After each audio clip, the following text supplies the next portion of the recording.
Hello mga madam! For today's video ay magluluto nga ako ng lumpiang gulay at lumpiang Shanghai. Ay kasi naman malapit na yung aking birthday, gender reveal at baby shower. Sa Sabado na guys. Kaya instead na mag-order ako ng mga lumpia, mga kakanin, ako na lang yung gagawa kasi mabilis lang naman. So ngayon ay Thursday pa. I-freeze ko lang muna to sa ref. Kasi bukas, Friday, pupunta kami guys sa bahay ng aking friend at magde-decorate kami para sa aking party. Mga bisita ko guys, mga Filipino lahat, kaya abangan nyo yan sa aking YouTube na video. At by the way, hinahalo-halo ko na nga yung aking Shanghai at ilalagay ko na yan sa ref kasi mamaya, pagdating ng aking lumpia wrapper, ay irarap ko na lang sila isa-isa. At ayun, nagluluto na din ako ng lumpiang gulay. Kaya mabuti na early pa talaga ako gumawa para ilagay ko na lang siya sa freezer at sa Friday or sa Saturday hindi na ako mahirapan. Kasi sanay na naman ako guys sa kusina. Nung nasa Pilipinas pa ako at nung kakadating ko lang dito, ito palagi yung ginagawa ko kasi nagbibenta ako ng lumpia, ng mga siomai, kutsinta. O diba? Kahit may afam tayo, dapat hindi tayo Disney princess palagi. Dapat madiskarte pa rin tayo guys kasi extra income din yan. Especially dito. Ang daming naghahanap ng mga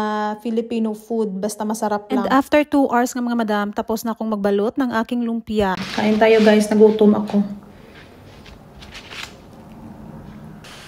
Ewan ko ba bakit naging ganito yung apa. Hindi naman siya ganito.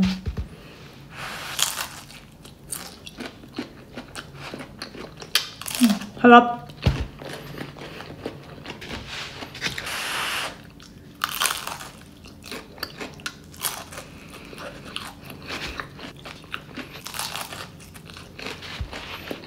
At in fairness guys, nagustuhan nila yung lumpia na niluto ko kaya na sold out. And mamaya, I will post the full video ng aking gender reveal, baby shower at aking birthday party. Kaya subscribe na kayo mga madam sa aking YouTube channel. I will put the link in comment section. Thank you!